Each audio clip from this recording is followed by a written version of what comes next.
참 우리가 당하고 있을 수만은 없잖아요. 우리가 항거를 해야 되지 않습니까? 그래서 여러 가지 노력들을 했습니다. 그 대표적인 것이 이제 우리의 저항을 보면 1910년대 제가 뭐 여러 방송이랄지 아니면은 동영상을 통해서 참 많이 말씀드렸던 건데 그 이회영, 이시영 육형제라고 계세요. 들어보셨죠? 우리나라 서울에서 사시다가 당시 물려받은 재산 600억을 팔아가지고 여기 있는 서간도에다가 무슨 무관학교를 만들었다고? 신흥 무관학교를 만들어요. 그래서 600억 원을 10년 동안 다 여기에 투자를 해서 우리나라 독립군들을 양성했던 독립군 양성소, 독립군의 본거지. 요것이 이제 대표적으로 1910년대 신흥 무관학교다. 이렇게 봐주시면 되겠고, 여기 무관학교 출신들이 1920년대가 되면서 많은 활약을 합니다. 그래서 들어는 보셨는지 모르겠지만 평민 출신 홍범도의 봉오동 전투 들어보셨죠? 봉오동 전투. 그리고 김좌진 장군의 청산리 대첩 들어보셨죠? 이 청산리 대첩은 여러 작은 전투의 통합을 이야기해요. 백운평 전투, 천수평 전투, 고동화 전투, 어랑촌 전투, 일주일 동안 벌어졌던 대소 전투를 합쳐서 청산리 대첩이라고 그러는데, 일주일 동안 인력과 무기가 열세였음에도 불구하고 뛰어난 전술로 일본 군부대, 세계 최강의 일본 부대 3,000명을 보내버린 혁혁한 전과를 남긴 게 바로 청산리 대첩이다. 이렇게 봐주시면 되겠습니다. 아무래도 이 3.1운동 이후다 보니까 좀 더 활발하게 일본에게 대항했던 게 1920년대 이후다라고 말할 수 있는데, 이 1920년대의 대표적인 의거단체가 있어요. 이때는 이제 의거단체하고 청산리 대첩 같은 독립전쟁하고 두 분류로 나뉠 수 있는데, 이 독립전쟁은 방금 말씀드렸고, 이 의거단체 대표적인 게 뭐냐면 바로 의로운 일을 맹렬히 추진하는 단체 의열단이 있어요.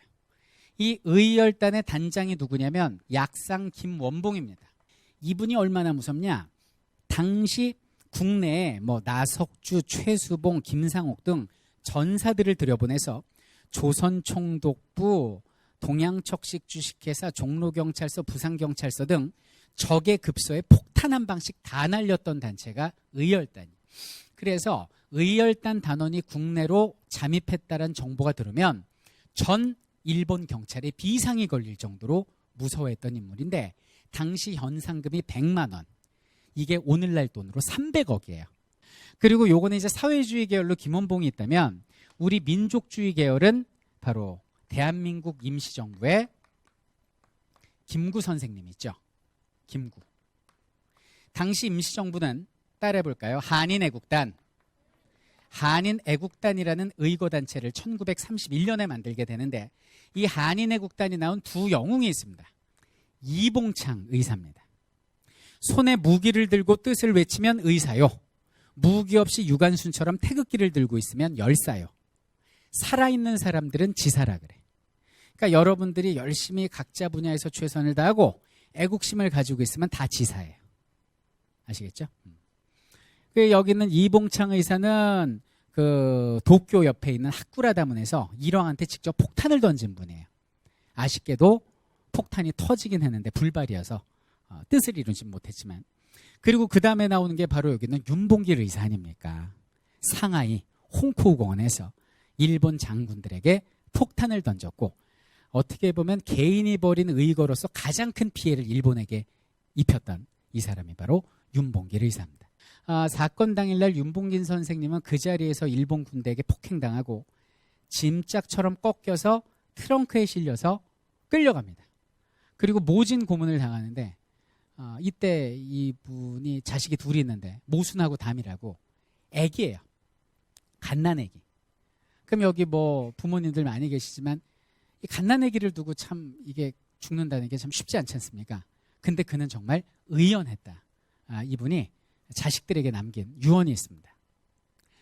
강보에 쌓인 두 아기를 병사라고 이야기를 하고 있어요. 내 아들 모순하고 담아. 너희도 만약에 피가 있고 뼈가 있으면 반드시 조선을 위해 용감한 투사가 되거라. 태극의 깃발을 높이도 날리고 나의 빈 무덤 앞에 찾아와 한 잔 술을 부어 놓아라. 그리고 아버지 이제 죽는다. 아버지 없는 거 슬퍼하지 마. 어머니 있잖아. 어머니만의 교육으로 성공한 자들이 동서양에 많아. 맹자도 그랬고 서양으로는 나폴레옹이 그랬고 에디슨도 다 홀어머니 밑에서 자란 그런 사람들이야. 바라건대 여보 꼭 좋은 엄마가 되죠. 그리고 두 아들 멋진 위인이 되죠. 라고 담담하고 의연하게 유서를 남기죠. 그리고 오늘날을 살아가는 우리 동포들에게도 유언을 남기십니다. 고향에 계신 부모, 형제, 동포요. 더 살고 싶은 것이 사람의 마음입니다. 그러나 죽음을 택해야 할 오직 한 번의 가장 좋은 기회를 포착했습니다. 나 혼자만 잘 먹고 잘 살다 죽을 수도 있었습니다. 하지만 나는 나와 내 가족의 미래보다는 조국을 선택했습니다. 100년을 살기보다 조국의 영광을 지키는 기회를 택했습니다. 안녕히들 계십시오. 라는 유언을 남기십니다. 여러분들 사람은 누구나 죽어요. 누구나. 그런데 언제 어떤 방식으로 죽느냐가 중요한 것 같아요. 이완용처럼 단돈 30억에 나라를 팔았습니다. 그리고 그 돈과 집을 자식들에게 물려줬어요. 그럼 자식들이 좋아할까요? 여러분들 태어났는데 할아버지가 아버지가 이완용인데 어떻게 살아 고개 들고. 그거는 어부를 물려주는 거예요. 하지만 여기는 윤봉길 의사가 물려준 게 뭐가 있어요? 시계 하나 물려줬네. 이 유언하고. 그 김구 선생님이 한인애국단 단장으로서 윤봉길 거산날 보낼 때 윤봉길이 그랬대잖아요. 시계 바꿔 차자고. 김구 선생님 시계 너무 낡았네요. 저 얼마 전에 산 건데 6원짜리예요. 그거 싼 거 2원짜리 저 바꿔 찹시다. 그러니까 김구 선생님이 아이 무슨 소리야. 당신 시계 비싼데 됐어 난 괜찮아. 그때 한 말이 그거잖아요. 제 시계 이제 1시간 남았는데요. 좋은 시계 차고 있으면 뭐예요? 시계를 바꿔쳐요. 그러니까 김구 선생님 하신 말씀이 울면서 우리 다음 세상에서 지하에서 만납시다. 이게 둘이 나눈 마지막 말이에요. 그리고 그 두 시계가 70년이 지난 뒤에 백범 탄생 130주년 기념으로 백범 기념관에서 두 시계가 만나요. 70여 년 만에 두 사람의 약속이 지켜진 거죠. 윤봉길 의사의 자손은 비록 편지 한 장과 낡은 시계 하나만 유산으로 물려받았지만 그것은 이완용이 물려준 천근만근보다 그 수많은 돈과 집보다 훨씬 더 값지고 뛰어난 유산과 교훈이 아닌가라는 생각을 해봅니다. 우리가 이 시대를 어떻게 살아야 될지 한 번 다시 되돌아보는 그런 소중한 시간인 것 같습니다.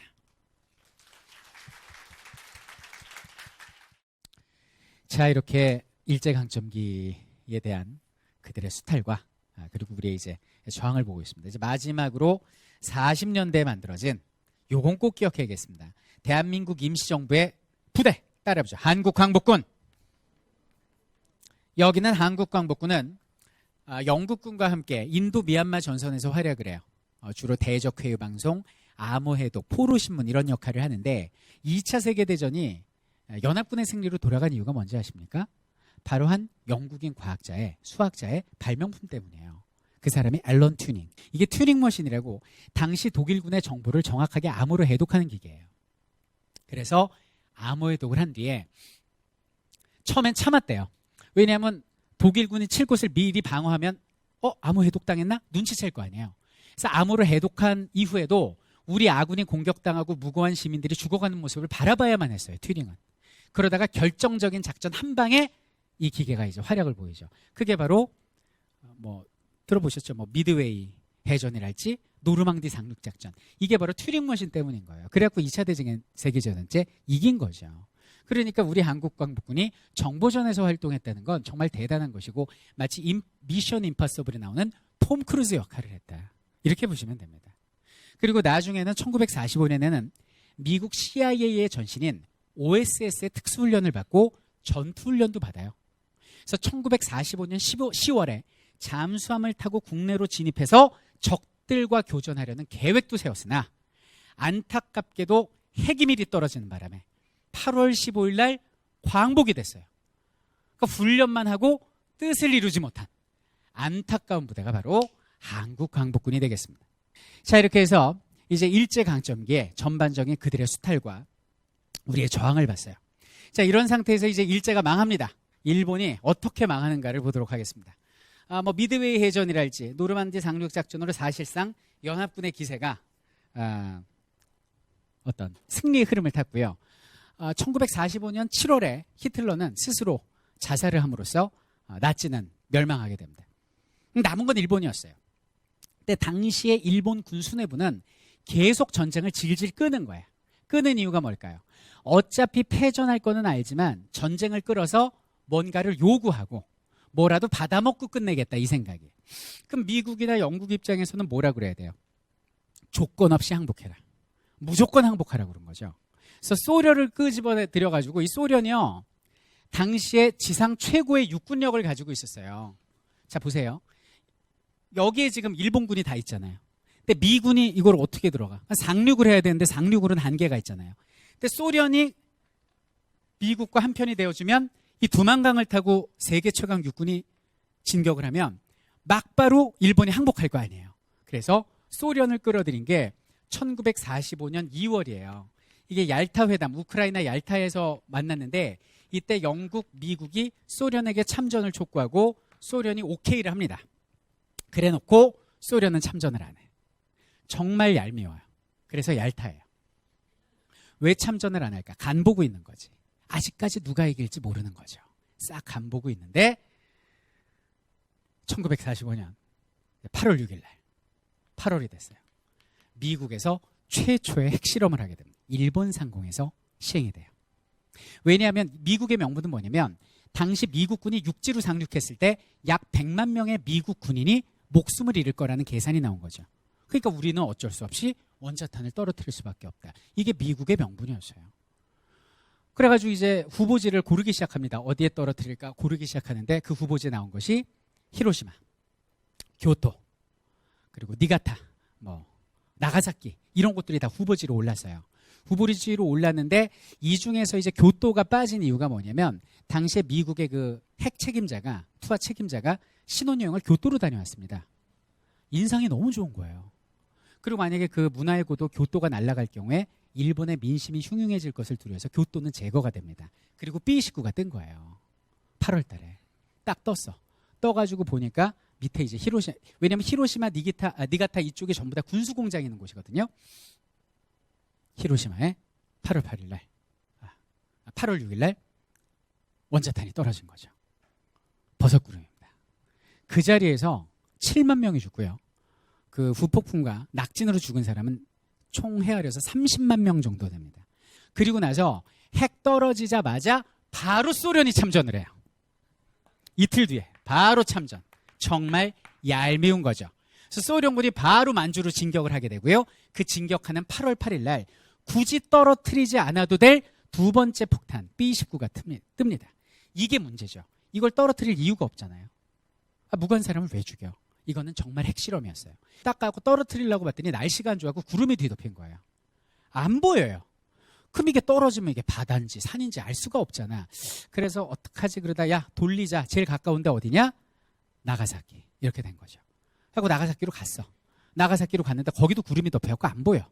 그래갖고 야 그냥 이제 그만하자 하고 돌아가려고 그러는데 구름이 갈라지더래요. 그리고 미쓰비시 중공업이 보이더래. 그래서 떨어뜨린 거예요. 이로써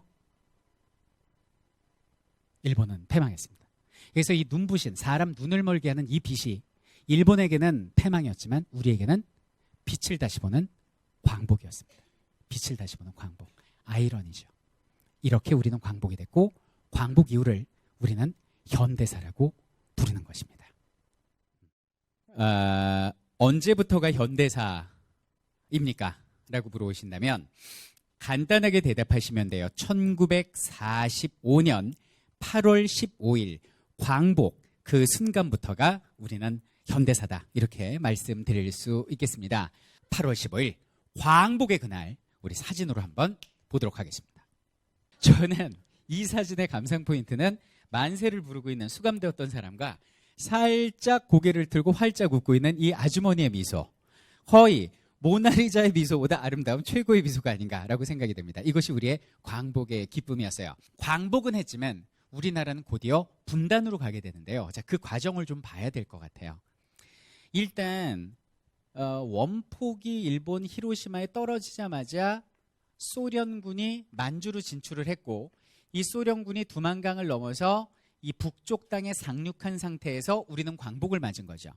그럼 광복하자마자 여기 있는 북쪽 땅은 누구 통치하에 들어갔겠어요? 소련군의 통치하에 들어가게 됩니다. 그럼 남쪽은 여운형 선생의 건국준비위원회의 통치하에 들어가요. 그래서 남쪽은 중도 좌파가, 북쪽은 소련군이 이렇게 이제 이끌어가는 상황이 됐다고. 근데 이 모습을 보고 가장 놀란 게 누구냐면 당시 미국이었습니다. 미국. 여기는 미국은 항복문서에 서명받으려고 일본에 있었는데요. 미국하고 소련은 2차 세계대전에 뭐였어요? 얼라이언스, 동맹국이었죠. 그런데 주적이 사라지자 둘은 약간 사이가 이렇게 됩니다. 이 역사가 그래. 잘 보세요. 항상 역사는 이 공식이 있는데 어떤 목표를 두고 두 세력이 연합을 해요. 왜? 목표가 있으니까. 서로 삐그덕거려도 함께 가요. 그러다 그 목표를 이루고 나면 둘이 자신들의 기득권을 놓고 싸움을 하게 됩니다. 자, 대표적인 예로 우리나라 신라가 삼국 통일할 때 누구 끌어들였어요? 중국 당나라 끌어들였죠. 나당연합군이 백제 멸망시키고 8년 뒤에 고구려 멸망시키고 그 다음에 한반도를 놓고 서로 싸우죠. 그게 나당전쟁이에요. 그죠? 자, 조선시대로 가볼까요? 이성계를 조선이라는 나라의 왕으로 앉히겠다라고 함께 뜻을 모은 건 정도전이란 유학자와 이성계의 다섯째 아들 이방원이었어요. 둘이 힘을 합쳐서 조선을 건국했죠. 그 다음 왕 자리를 놓고 그 다음에 권력을 놓고 정도전과 이방원이 대립을 하다가 이방원이 그만 정도전을 죽이잖아요. 그 똑같은 거예요. 그래갖고 미국하고 소련이 같이 친구였는데 이제 주적 나치 히틀러하고 일본이 망하다 보니까 여기는 미국하고 소련은 뭐죠? 이제 이념 갈등에 빠진 거죠. 그러니까 공산주의냐 자본주의냐 아니면 사회주의냐 자유민주주의냐 이거 갖고 불쾌한 상황이었는데, 여기는 소련이 한반도로 진주에 내려오니까 미국은 뭐죠? 야, 그거 너희가 다 먹으면 어떻게 나눠 먹자. 그리고 여기가 전부 다 공산화가 되면 일본도 공산화가 될 수 있다. 안 되겠다. 공산화를 저지하고 우리 미국이 좀 힘을 내야지. 그러면서 미국이 우리나라에 상륙한 것이 광복 한 달 뒤인 9월 달이었어요. 자, 그러면 남쪽에 미군이 들어오고 북쪽으로 소련군이 들어왔는데 그럼 자기들끼리 어떤 그 관할 선을 나눠야 될 거 아니에요. 그래서 이 많은 분들이 무슨 38선을 무슨 회담에서 그은 선인 줄 아는데요. 회담도 아니고요. 고민도 안 했고요. 미국하고 소련 장교들이 퇴근을 해야 되는데 시간이 없어서 나뭇가지 꺾고다 그냥 쭉 그었어요. 이게 북쪽에 있는 위도 북위 38도 선이었거든요. 그래서 이게 38선이에요.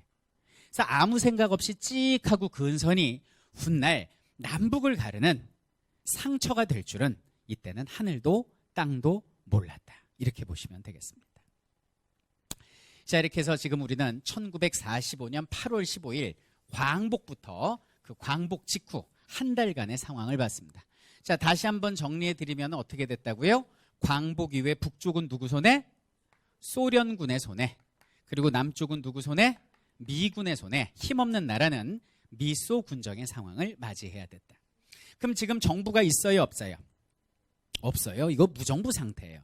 그럼 이대로 냅둘 수가 없잖아요. 그래서 열강들이 모여서 회의를 합니다. 야, 일단 여기는 이 조선이란 나라가 광복은 했는데 말이야. 이거 어떡할 거야? 정부 만들어야 될 거 아니야? 그래서 그해 12월에 소련의 수도 모스크바 있죠. 이 모스크바에서 미국, 영국, 소련의 3국 외상이 모여서 회의를 했어요. 이게 모스크바 삼상회의예요. 그럼 여기서 어떤 얘기를 했느냐? 이거 어떡할 거예요, 이거 한반도. 그대로 둘 수 없으니까 빨리 임시로 정부 만들자.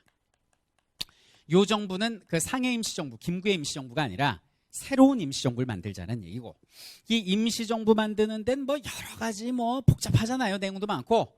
그건 대표로 미국하고 소련이 공동위원회를 만들어서 여기는 임시정부 수립을 원조하자. 그리고 여기 있는 한반도 임시정부를 만드는데 무슨 이념이랄지 이런 거 초월해서 국내에 있는 모든 정당과 사회단체를 뭐 사회주의자건 민족주의자건 할 거 없이 모두 임시정부 수립에 참여시키자. 그리고 마지막이 이제 가장 기가 막힌데, 이거 당장 독립시키면은 이거 혼란이 오니까 앞으로 한 50년 동안 미영중소가 관할 통치하는, 맡아서 통치해주는, 왜 신탁은행이라고 있잖아요. 신탁 통치를 하자. 이렇게 미국이 주장을 한 거예요. 그러니까 이제 소련이 야 50년 좀 너무 길다. 공 하나 빼라. 이렇게 얘기를 한 거예요. 그래갖고 5년이 된 겁니다. 그래서 5년간의 신탁 통치안이 여기서 결정이 됐어요. 이게 이제 우리나라 신문을 통해서 국내에 알려집니다. 자, 그럼 여러분들 한번 그때 백성이라고 생각을 해보세요. 다 좋아. 다 좋은데 뭐가 문제죠? 지금 우리가 일본한테 지배당한 게 35년, 아주 지긋지긋한데 앞으로 미국, 영국, 중국, 소련한테 5년 동안 더 지배를 당하라고? 그 이후에 뭐 다시 독립한다는 보장도 없고 단 하루, 단 1초라도 지배당하고 싶지 않아요. 난리가 난 거죠. 그래서 전국적으로 신탁 통치를 반대하는 반탁운동이 벌어지게 됩니다. 자, 근데 찬탁이네 반탁이네 할 거 없이 바로 미국과 소련은 다음 해인 1946년에 바로 1차 미소공동위원회를 열게 돼요. 이유는 뭐죠? 이걸 열어서 임시정부를 만들려고 열었어요. 근데 문제는 뭐냐면 미국, 소련하고 이 미국하고 소련은 의견 차이로 이게 결렬이 됩니다. 그 이유가 뭐냐? 당시 임시정부를 딱 수립을 하는데, 임정을 수립을 하는데 이 소련이 뭐라고 그랬냐면, 야, 이거 이 신탁 통치 반대하는 놈들 뭐하러 끼워넣어? 이런 주장을 한 거예요. 그러니까 미국 입장에선 야, 이거 이념 뭐 다 초월해가지고 국내에 있는 모든 정당 단체 다 참여시키기로 했잖아. 아니 그 뭐 신탁 통치 뭐 반대하면 이 나라 뭐 백성이 아니란 얘기야? 여기는 빨간 사람 반하고 파란 사람 반해서 반반으로 가. 이게 미국 주장이에요. 그러니까 의견이 안 맞잖아요. 이게 결렬이 된 거예요, 이게. 야, 이거 우리 어떻게 되는 거야? 고민하고 있었어요. 이때 바로 폭풍 발언이 등장하니 이게 바로 이승만의 정읍 발언입니다. 자, 이승만이 누굽니까? 우리나라의 유학생이고 미국에서 박사학위를 딴 엘리트 화이트 칼라가 되겠습니다. 당시 여기 있는 미국의 지원이 시급한 우리에게는 한 줄기 등불이었습니다. 근데 여기는 이승만이라는 사람이 여러 군데를 다니면서 연설을 하는데 전라북도 정읍에서 한 발언이 문제가 된 거예요. 그러니까 여기서 뭐라고 그랬냐? 여기 있는 요 공산주의자들하고 말도 통하지 않고 이 서로가의 의견도 불일치하니까 남한만의 단독 정부를 세우는 것이 옳을 것 같습니다. 이렇게 얘기를 해요. 이게 바로 이승만의 단정수립 얘기예요.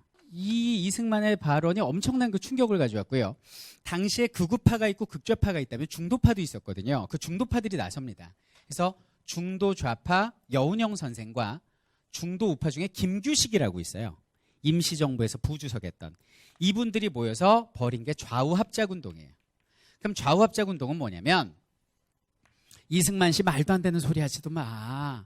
아니 민족 낳고 이데올로기 낳지 이데올로기 낳고 민족 낳았어. 민족이 갈리는 거는 그건 비극이 안 돼. 일단 여기 미국이 대세니까 우리 지금 서울에서 발족한 거니까 우리가 미군을 설득해서 이 남쪽에 있는 이 민족주의자 사회주의자를 먼저 이렇게 다 하나로 엮고 북쪽에 있는 사회주의 세력과 그리고 일부 민족주의 세력도 통합하자. 그러니까 미국 소련은 갈렸지만 우리끼리 통합해서 자주독립하자가 이제 좌우합작운동의 목표였어요. 그래서 처음에는 미국의 지원도 받고 또 좌익 세력의 어떤 5원칙과 우익 세력의 8원칙을 적절히 그 믹스를 해서 좌우합작 7원칙이라는 어떤 강령도 발표하는 등 활발한 활동을 했는데 그만. 글쎄 이게 운명이었나요? 미국과 소련이 등을 지게 됩니다. 그걸 뭐라고 그러죠? 차가운 전쟁, 냉전, Cold War. 당시 미국 대통령이었던 트루먼이 입장을 발표하는데 그 입장을 트루먼 독트린이라고 그래요. 자, 미국이 공산주의와 등을 돌리자 여기는 좌우합작 운동은 미군의 지원이 끊기게 되고요.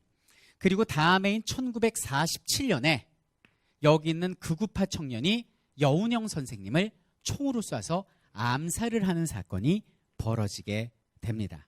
결국 여운형 선생이 암살되고 미군의 지원이 끊기면서 좌우합작 운동은 읽어보세요. 흐지부지 되게 됩니다. 자, 그리고 1947년이 되면서 다시 한반도 문제를 논의하기 위해서 미소공동위원회가 2차로 열렸는데 냉전으로 이게 또 결렬이 됐어요. 큰일 났네 지금. 자, 보세요. 우리나라 광복한 지 1년, 2년, 3년째 됐는데 아직 정부가 없어. 아니 뭐 미소공동위원회가 결렬됐는데 무슨 정부가 만들어져요. 정부도 없고 무정부 상태예요. 미소 군정 상태 3년이에요. 신탁 통치 시작도 못했어. 아니 무슨 놈의 나라가 정부가 없어요. 이거 안 되겠다 싶어서 미국이 뭐라고 그러냐면 소련아, 이 문제를 우리 그러면 유나이티드 네이션, 유엔에 상정하자 이렇게 얘기를 합니다. 근데 여러분들 유엔 본부가 어디 있습니까? 미국 뉴욕에 있습니다. 그러니까 소련 입장에서는 이거는 뭐예요? 그냥 자기네가 결정하겠다는 얘기나 다름이 없는 거죠. 그러니까 소련이 거부해요. 야, 유엔 니네 미국 니네 거잖아. 싫어. 이렇게 얘기를 해요. 근데 미국은 소련을 무시하고 유엔의 한반도 문제를 상정을 해요. 그럼 여기는 유엔에서는 뭐라고 결론을 내렸을까요? 아, 미국 유리한 대로 결론을 내렸겠죠. 그게 뭐예요? 즉각 독립입니다. 아, 저기 있는 조선민족들 한 3년 지켜보니까 똑똑해. 신탁 통치할 필요 없어. 즉각 인구비례 총선, 인구비례 국회의원 선거를 하라라고 유엔에서 결정이 내려요. 제가 말씀드렸죠. 이 상태에서 전인구 비례 국회의원 선거하면 인구가 많이 사는 어느 지역이 유리해요? 자유민주주의 지형이 유리하다고. 그러니까 자유민주주의적 성향을 띤 국회의원들이 싹쓸이를 할 거라고요. 공산당은 몇 석 못 얻어. 그럼 한반도에서 공산당은 실패하잖아요. 그러니까 소련이 완전히 여기서 이제 거부를 한 거죠. 미국은 신경 쓰지 않고 유엔 위원단이 내한을 하게 됩니다. 선거를 홍보하고 그리고 또 선거 감시한다는 명목으로 남쪽으로 먼저 들어와요. 이 남쪽으로 들어왔을 때 이승만을 비롯한 미국은 활짝 웃게 됩니다. 빨리 국회의원 선거합시다라고 얘기를 해요. 근데 여기는 유엔 위원단이 북으로 가려고 그랬더니 요걸 누가 막냐면 당시 소련하고 김일성이 막은 거예요. 못 들어오게. 왜? 내가 유엔 보내지 말자고 했는데 니네 맘대로 보내가지고 당장 총선하자라는 건 불공정하다. 38선 넘어오기만 해. 아주 총으로 확 이렇게 위협을 하는 거예요. 그러니까 유엔 위원단이 못 올라가는 거예요. 그거 어떻게 해? 유엔에 재상정을 합니다. 근데 여기서 합의 본 건 유엔 총회고 이제 전체 유엔 회원국이 다 모인 거고 그 회원국들이 모이는 시기가 1년 내내가 아니고요.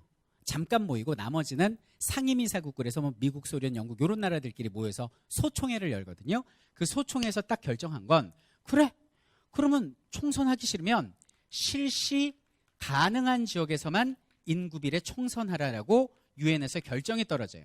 그럼 지금 유엔 감시하에 인구비례 총선 실시 가능한 지역은 북쪽이에요, 남쪽이에요?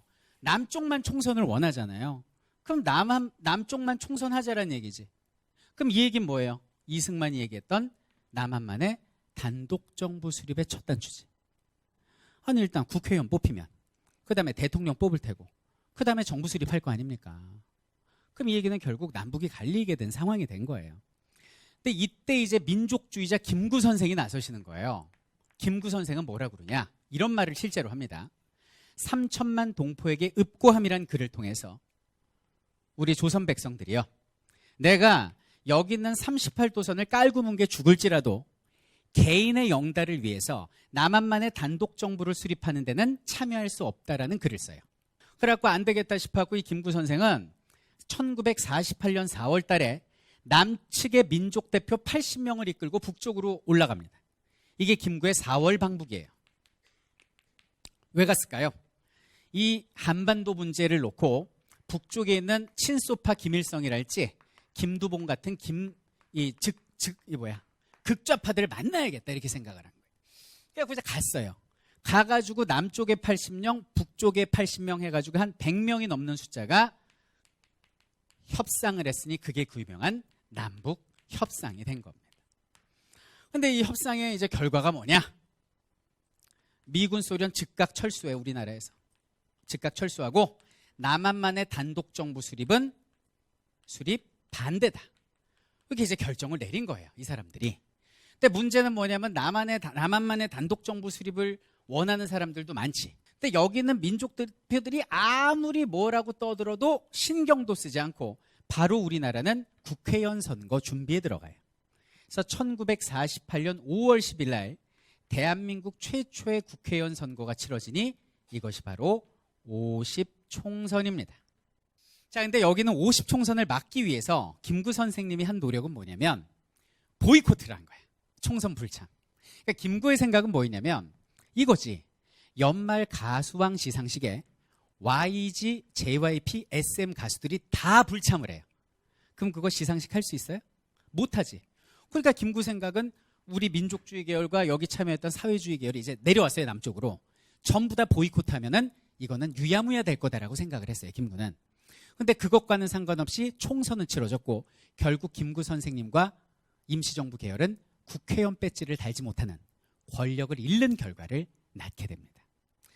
그리고 남한만의 단독정부 수립을 반대했던 사회주의 세력은 좀 더 적극적인 방법에 나서게 되는데요.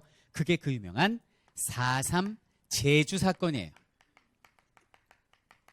이 4.3 제주 사건은 뭐냐면 50총선, 남한만의 단독정부 수립을 반대하는 사회주의 세력과 일으킨 사건인데 당시 국회의원이 이제 남한에서만 200석을 뽑는 형태로 이루어지게 되는데 이 제주도에서 난리가 나가지고 선거구 2개가 불이 타요.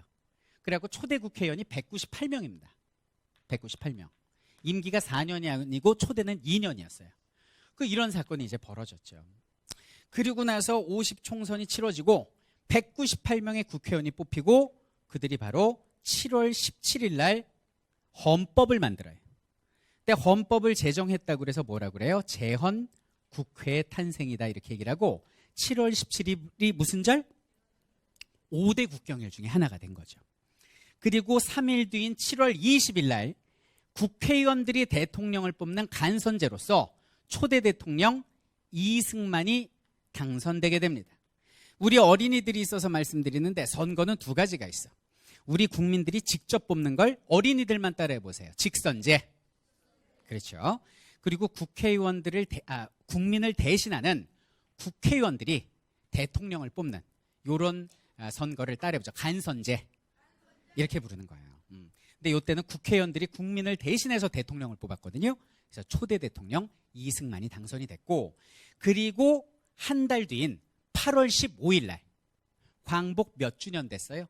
1년, 2년, 3년. 광복 3주년을 맞이해서 1948년 8월 15일 날 대한민국 정부가 수립됐다. 이렇게 보시면 돼요. 그러면 자 보세요. 이승만이 그렇게 바라던 남한만의 단독 정부가 이렇게 수립이 됐어요. 그럼 수립이 됐으면 이 북한의 김일성이 가만히 있겠어요? 아니지. 기다렸다는 듯이 그해 9월 9일 날 조선민주주의 인민공화국을 만들어요. 수상 김일성, 부수상 박헌영. 이럼으로써 9월 9일을 기점으로 남북은 완벽하게 갈리게 된 겁니다. 이것이 바로 분단의 시작이다. 이렇게 보시면 돼요. 선생님, 그러면 지금 우리 대한민국 정부 수립과 동시에 분단이 된 거네요? 팩트입니다. 그럼 우리 대한민국의 정부 수립은 비극과 아픔을 동시에 간직한 거네요? 팩트입니다. 저는 그렇게 생각해요. 우리 대한민국 정부가 수립하는데 이런 아픔이 있어요. 근데 이거를 미화하거나 덮으려는 건 그건 옳지 않은 행동이라고 생각해요. 오히려 이거를 다 드러내놓고 판단을 여러분께 맡기고 싶어요. 그러면 시작이 가슴 아프다고, 시작이 잘못됐다고 그 나라가 뭐 잘못된 나라입니까? 광복 이후에 북한은 친일파 100% 처단합니다. 정말 죽창으로 다 공개 처형해요. 근데 남쪽으로 친일파들이 다 도망을 내려와요. 지주들하고. 그 도망을 내려와가지고 여기 있는데 북쪽에서 친일파를 처단했잖아요. 근데 남쪽에서는 미군이 직접 통치를 해요. 그럼 미군이 친일파를 처단해야 되는데 등용을 합니다. 왜? 다 고위 관직하던 사람들이라 이 사람들을 죽이면 행정하고 치안이 마비가 될 것 같은 거예요. 그래서 미군정 3년 동안 친일파가 친미파로 바뀌어요. ABCD 배워가지고. 그래갖고 이제 이승만 정권이 들어서네? 정권 들어선 다음에 처음에는 이승만 정권에서 친일파를 처단하려고 그랬어요. 조사해서 까봤더니 전부 다 뭐 이승만 측근에서 장관하고 뭐 국회의원 하는 사람들인 거예요. 그러니까 막 찾아갖고 이승만한테 울면서 막 아버지 살려주세요 이렇게 된 거지. 이때 이제 이승만 대통령이 잘못을 합니다. 이건 잘못한 거예요. 뭐라고 그러냐면 당시에 이제 반민특위라고 반민족 행위자 처벌특별위원회가 만들어지는데 처벌하려고 그랬더니 이승만 대통령이 다 자기 측근이니까 뭐라고 그러냐면 팩트입니다. 남북이 갈린 상황에서 공산당이 이를 으르렁거리고 있는데 우리 동포들이 동지들이 과거에 잘못한 것이 있으면 감싸주고 덮어줘야지 그것을 다시 끄집어내는 것은 옳지 않다라고 말을 해요. 팩트입니다. 그래서 그 당시에 그 반민특위 국회의원들이 뭔 소리야 그러면서 잡아들이려고 그랬는데 그 국회의원들 중에 일부가 북한과의 내통한 것이 밝혀져서 다 잡혀 들어가요. 그러면서 흐지부지 되고 반민족 행위자 처벌법은 공소시효가 1년. 공소시효 1년짜리예요. 처벌이 불가합니다. 그 이후에. 그래서 대한민국은 친일파를 단 한 명도 처벌하지 못한 나라라는 불명예를 안게 됩니다. 자, 이렇게 해서 남북이 갈렸습니다. 광복의 기쁨도 잠시 남북은 갈렸고요. 갈린 남북은 전쟁을 하게 됩니다. 이것이 바로 동족상잔의 비극 6.25가 됩니다. 대한민국 정부 수립한 지 48년에 수립했으니까 이제 2년 만에 6월 25일 날 전쟁이 벌어지는데요. 여기는 6.25에 대해서도 우리가 한번 살펴보도록 할게요. 지금 우리나라 정세는 복잡해요. 북한 있지 않습니까? 제가 물어보고 싶어요. 북한은 적입니까? 가족입니까? 둘 다예요. 둘 다죠. 우리나라 군사지침의 주적이 지금 북한으로 돼 있으니까. 국방부에서는 항상 북한을 중심으로 차세대 전투기도 도입하고 거기에 맞춰서 작전 계획을 짭니다. 반면 통일부는 그렇죠. 어떻게든 통일을 하려고 문화교류를 하려고 하죠. 양면성을 가지고 있는 게 남북관계. 되게 이건 복잡한 거예요. 그래서 어떻게든 우리가 통일을 해야 되는 건 맞습니다. 왜냐하면 통일을 하지 않고서는 대한민국이 여기서 이게 딱 정점이에요 지금. 아니 산업화됐겠다 민주화됐겠다 세계 경제 어려운데 어떻게 더 이상 발전을 해요? 왜 젊은이들이 헬조선이라 그래? 지금 뭐 밥을 우리 젊은이들 밥 못 먹었어요? 간식도 먹었어요.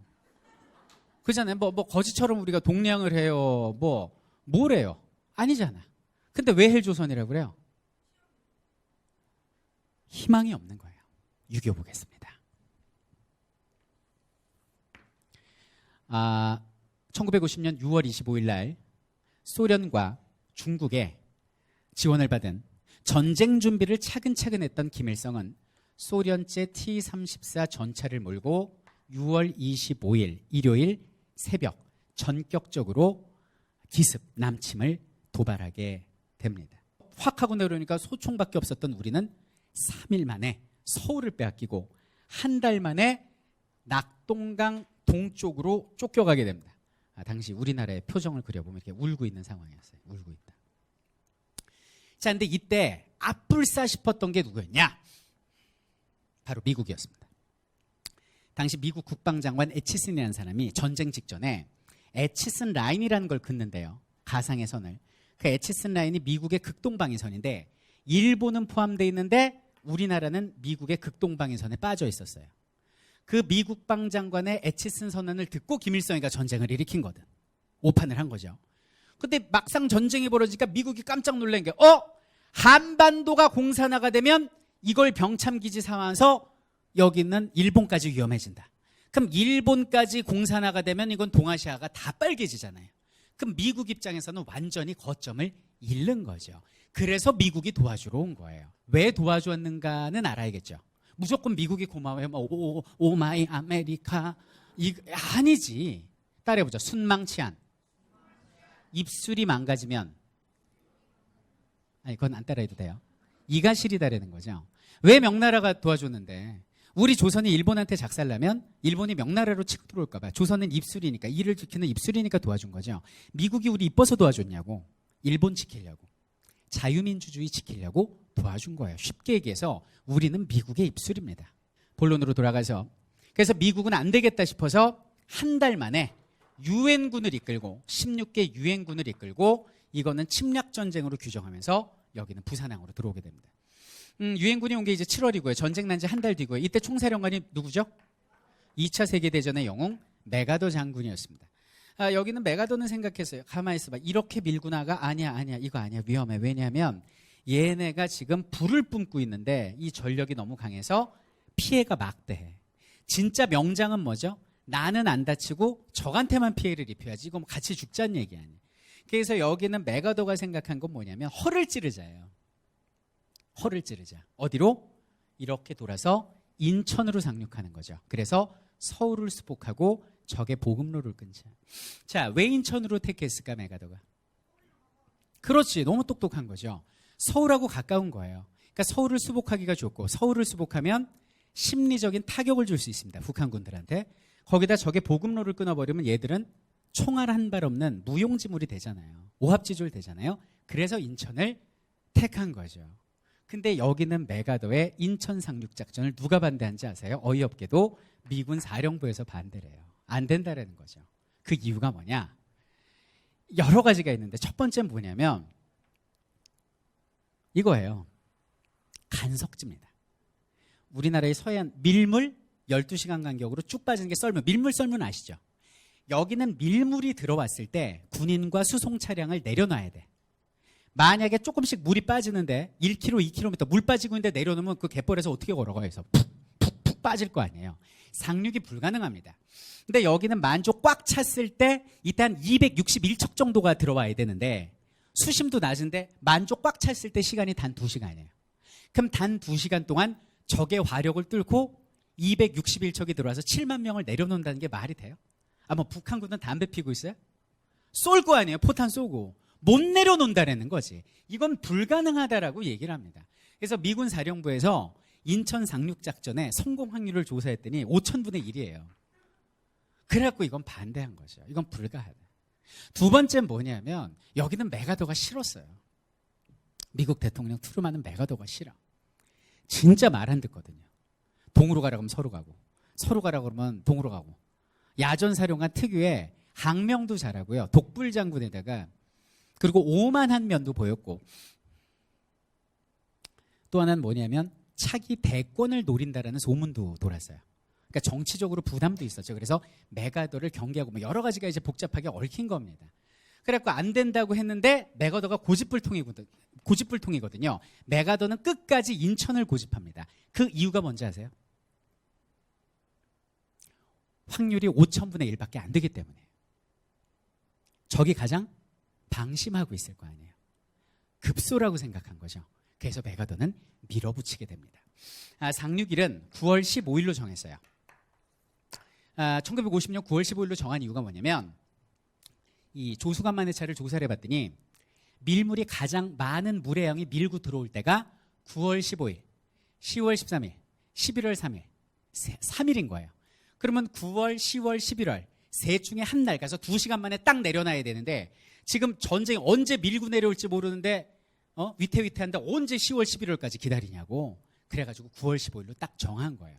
그럼 언제 들어가야 돼요? 만조 때 들어가야 되는데 낮 12시 아니면 밤 12시예요. 그럼 우리 학생들 낮에 들어가야 돼? 은밀한 작전인데 밤에 들어가야 돼? 뭐 광고할 일 있어요? 상륙할 거야. 낮에 갈 수가 없잖아요. 그래서 9월 15일 밤 12시로 정한 거예요. 은밀하게 위대하게 달빛을 조명 삼아 별빛을 북극성 삼아서 밀고 들어온 거죠. 근데 문제는 뭐냐면 많은 사람들이 인천 상륙작전 거를 무슨 메가더 만세 뭐 위대한 영웅 이렇게 생각하는데 물론 메가더도 승부수를 던진 게 있지만은 이 당시에 우리 국군들의 활약이 사실상 작전을 성공케 한 거예요. 대표적으로 켈로 부대라고 있어요.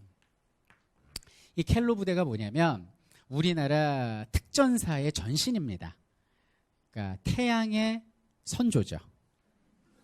태양의 선조.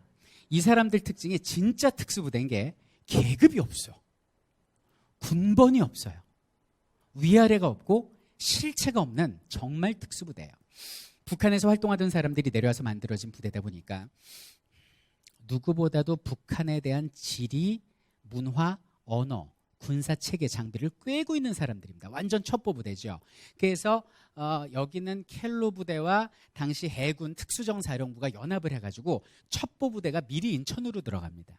그래서 이 사람들이 한 일이 뭐냐면 두 가지인 게 인천으로 들어가는 길이 하나예요. 좁아요. 이 미군 사령부가 반대한 이유도 그거예요. 그 좁은 길로 들어가야 되는데 거기에 기뢰라고 아시죠? 바다에 띄워놓은 지뢰를 기뢰라고 그래. 이 기뢰를 제거하지 않으면 상륙 못한다는 거죠. 기뢰 제거 업무를 첫 번째 담당을 하고요. 두 번째 담당한 건 뭐냐면 쇠사슬을 양쪽에서 잡고 바다에 빠뜨렸다가 들어올리면서 수심을 측정하는 업무. 그리고 세 번째 업무가 뭐냐면 요 인천 앞바다에 깜깜하잖아. 불빛이 없는데 어떻게 상륙을 해? 근데 요 인천 바로 앞에 팔미도라는 섬이 있는데 거기에 등대가 있어요. 그 등대를 탈취해서 불을 밝히면 9월 15일 새벽 12시에 메가더가 그 불빛을 보고 저기구나 그러면서 상륙하는 그 막중한 임무를 받은 게 여기는 켈로 부대와 당시의 해군들이었다는 얘기입니다. 그래서 이 사람들이 기적처럼 정말 여기는 9월 15일 날 켈로 부대는 저녁 9시에 팔미도로 상륙을 해서 총격전을 벌이고 등대를 탈취했는데 그게 밤 10시였어요. 등대 탈취해서 됐다. 2시간 뒤에 불을 밝히는 거야. 그리고 딱 봤는데 어머나 전등과 엔진을 연결하는 연결고리 그 작은 쇠붙이 못이 없는 거예요. 아무리 찾아도 없는 거야. 큰일 났어. 우리가 이 등대불을 켜지 않으면 상륙작전은 실패합니다. 딱 2시간 만에 내려놔야 되거든요. 그래갖고 이 당시 대장이 기도를 하잖아요. 근데 그 기도를 마치고 어둠 속으로 손을 뻗는 순간 마치 드라마 같은 일이 벌어집니다. 아, 진짜 무슨 드라마 같지 않아요? 이 팩트예요. 뭐가 만져지는 거예요. 들었더니 그 못이었어요. 그래갖고 못을 끼워가지고 등대불을 팍 하고 낀 게 9월 15일 새벽 0시에 불을 켜기로 했죠. 딱 12분 늦은 0시 12분에 불이 켜져요. 그 불은 대한민국에게 있어서는 희망의 등불이었고 어떤 승리의 불빛이었다 이렇게 보시면 되죠. 그래서 안전하게 261척의 배가 팔미도로 불빛을 보고 인천으로 7만 명을 상륙시킬 수 있는 그런 일을 해낸 거죠. 그래서 여기는 인천 상륙작전이 성공하는 데는 물론 메가더의 용단도 있었지만 실제 상륙작전을 성공에 이르게 한 건 우리 어린 소년 젊은이들의 힘이었다. 당시 이 나라를 지킨 꽃다운 젊은이들의 죽음에 깊은 애도와 함께 감사하다라는 뜨거운 박수 부탁드리겠습니다. 인천 상륙작전은 성공했습니다. 이 사람 심리적 타격 컸고요. 여기는 북한군들 보급로도 끊겨서 우왕좌왕했습니다. 이때를 노려서 안전하게 우리 유엔군은 앞으로 밀고 올라가기 시작했죠. 그래서 9월 28일 날 서울을 다시 수복하고 여기는 10월 1일 날 38선을 돌파했어요. 그래서 국군의 날이 10월 1일인 거죠. 자, 그리고 전우의 시체를 넘어 앞으로 가서 우리 유엔군의 최대 북진선이 바로 압록강, 두만강 여기까지예요. 전쟁 벌어지고 몇 개월 되지 않아서 김일성의 표정입니다. 바로 토하고 있습니다. 바로 토했어요. 이렇게 될 줄 알았으면 전쟁 괜히 했다. 야, 그러면서 이제 토하고 있어요. 근데 예견된 일이었습니다. 중국이 개입한 거죠. 자, 중국이 왜 개입했을까요? 하나 얘기했잖아요. 아니 길게 얘기할 거 없어. 그냥 숨망치 하나 하면 돼. 북한이 자기네 입술인데 니들이 유엔 평화유지군이면 여기서 멈춰야지. 왜 우리 집에 왜 왔니? 니들 이거 다 먹은 다음에 여기다 미사일 기지라도 설치하면 중국 위험해지잖아. 북한 지켜야 돼. 꺼져줄래? 그러면서 얘들이 밀고 내려온 거예요. 이때 중공군이 몇 명이 왔는지 지금도 추산을 못해요. 줄잡아 80만입니다. 여러분들 지금 우리 고구려의 살수대첩 아닙니다. 현대전이에요. 근데 80만이에요. 중국이 무슨 적벽대전이랄지 이런 병법에 능하다고 그러지만 그들의 병법은 하나, 인해전술. 인해가 뭐죠? 바닷가 서 있으면 파도가 밀려오고 그 다음 파도가 오고 이거죠. 정말 개미떼처럼 몰려온다. 쏴도 파도처럼 계속 밀려온다고 그래서 인해전술이에요. 무기보다 사람 수가 더 많은데 소총이 3명당 한 자루, 나머지 2명은 피리가 주어집니다. 피리 불면서 내려왔어요. 피리 불면서. 이 인간들이 낮에는 미군이 이제 공중폭격 때려버리니까 밤에만 낮엔 땅굴 파고 들어가 있어. 그리고 밤에만 피리 불면서 내려오는데 이 당시 유엔군들이 공포를 느낀 건 80만 명이 불어대는 피리 소리와 체감온도 마이너스 40도의 개마고온의 추위였어요. 이때 폭탄 맞아 죽는 사람보다 동상으로 죽는 유엔군이 더 많았습니다. 그래서 유엔군은 이 공포와 추위에 다시 눈물겨운 후퇴를 할 수밖에 없었던 겁니다. 중공군을 피해서 다시 후퇴. 그래서 서울을 탈환한 지 얼마 지나지 않아서 1951년 1월 4일 날 서울을 빼앗겨. 이걸 무슨 후퇴? 일사후퇴라고 부르는 거예요. 근데 문제는 뭐냐면 이쪽으로는 서부전선으로는 퇴각을 했는데 이 동부전선에서 미국 14단이 고립이 돼요. 10만 명의 유엔군이 고립이 된 거예요. 그래서 당시 여기는 흥남이라는 부두에서 10만 명의 군인이 수십만 톤의 무기와 장비를 싣고 이 부산으로 이렇게 안전하게 탈출하는 요 작전을 수행하고 있었는데 갑자기 생각지도 않았던 피난민이 10만 명이 몰려든 거예요. 우리 살려주세요. 우리 당신들 유엔군 왔을 때 당신들 따뜻한 밥도 해주고 협조해줬죠. 그거 저기는 중국 놈들이 다 알아요. 우리 버리고 가면 우리 다 학살당해요. 나는 죽어도 되니까 우리 아이만 좀 태워주세요라고 얘기를 합니다. 자, 이 10만 명 보글보글합니다. 자, 그러면 이 10만 명을 태우려면 배에 있는 모든 무기와 탄약을 다 버려야 되는데 전쟁 중에 무기와 화약은 어때요? 생명과도 같은 거죠. 돈을 떠나서. 그럼 당시 미국의 사령관은 어떤 판단을 내립니까? 영화 국제시장 첫 장면에 나오잖아요. 배에 싣고 있는 모든 무기와 탄약을 내려놔라. 그리고 사람을 태운다.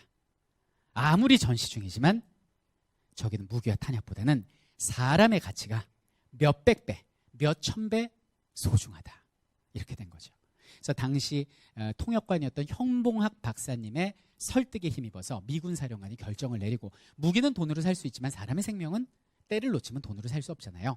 무기를 버리고 피난명 10만 명과 그리고 여기 있는 유엔군 10만 명이 다 같이 배를 타고 여기는 부산 쪽으로 왔던 수일간 통해서 부산으로 왔던 이게 그 유명한 흥남철수고 그리고 여기는 흥남철수에서 북한군이 이 화약을 이용하면 안 되니까 흥남항구를 뻥 하고 폭발을 시켜버린 거예요.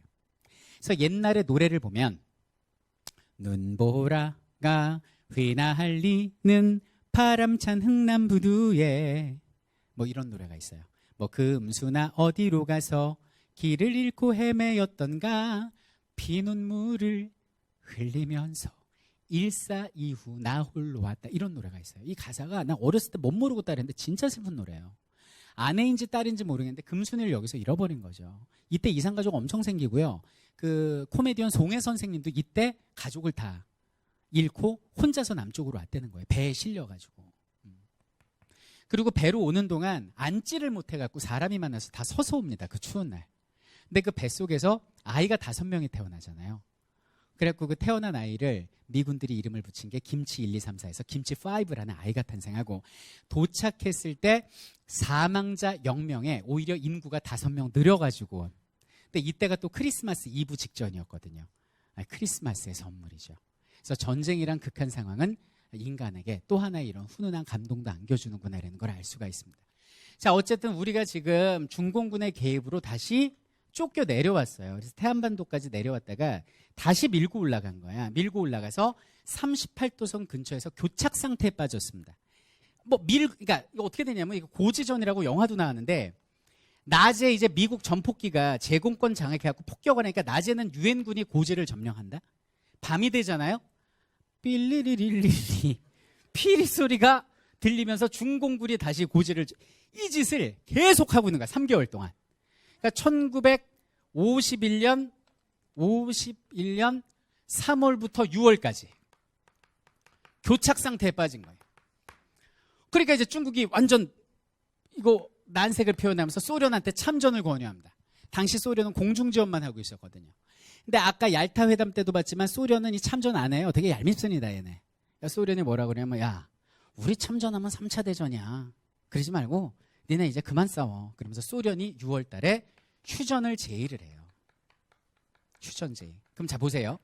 1951년 6월 달에 휴전 제의가 됐으면 전쟁이 이때 끝났어야 되는데 전쟁이 언제 끝나요? 1953년 7월 27일 날 휴전을 합니다. 잠깐 쉬어요, 전쟁을. 그럼 지금 2년 동안 뭐 한 거예요, 도대체? 휴전선을 어떻게 긋느냐, 아니면 뭐 포로 문제는 어떻게 할 거냐, 요거 탁상공론 하느라고 여기서 젊은이들이 엄청 죽어나가요. 이게 6.25입니다. 그래서 결국 어떻게 합의를 받느냐.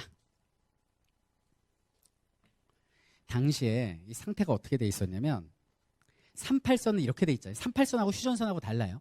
38선이 약간 이렇게 돼 있는데 당시 휴전선이 이렇게 돼 있었어요. 이렇게. 그러니까 서부전선은 우리가 좀 밀려 내려왔고 동부전선은 치고 올라온 거예요. 근데 중요한 건 뭐냐면 이 휴전이 왜 난항을 겪었냐면 여기 철원평야 때문입니다. 우리는 현 전선에서 휴전선을 긋자. 개성 포기하고 철원평야 먹겠다예요. 북한은 아니다. 철원평야 자기네가 먹고 개성을 내주겠다. 원래 38도선으로 휴전선을 긋자. 이거 갖고 2년을 싸운 거야. 결론적으로 그래. 그냥 현전선에서 긋자. 그래서 요렇게 휴전선이 그어진 거예요. 그래서 철원평야는 우리가 먹고 지금 개성은 북한 땅. 개성공단이 거기 있는 것이죠. 자, 근데 이제 휴전하기 직전에 또 이승만 대통령의 업적 하나 해야죠. 제가 아까 이승만 대통령의 어둠을 얘기했는데, 그러니까 이승만 대통령이 잘한 게 있어. 그게 뭐냐면 이대로 휴전해버리면 나라 망해요. 우리나라 완전 신석기 시대 돼버렸잖아요. 전쟁 때문에. 그 이대로 미국 갈 거야? 가면 안 되잖아. 그래서 6월 18일 날 반공포로 석방이란 거래요. 이승만이. 자, 무슨 얘기냐. 휴전하지 말고 계속 싸워달라고 얘기하지만 미국이 호빵길 끼네. 그러니까 이승만이 돌려줘야 될 포로들한테 자체 여론조사래. 북한에게 속아서 혹은 떠밀려서 내려온 사람 서명해라. 그럼 즉각 너희를 반공포로로 규정하고 석방해주겠다. 이래버린 거예요. 그러니까 내보내준다니까 다 우리는 공산당이 싫어해 서명했을 거 아니야? 3만 7천 명 중에 2만 명을 하루아침에 풀어준 사건이에요.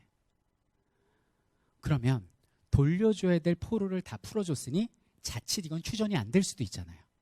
미국이 맛이 간 거예요. 그래서 미국 측에서 다음날 이승만한테 얘기합니다.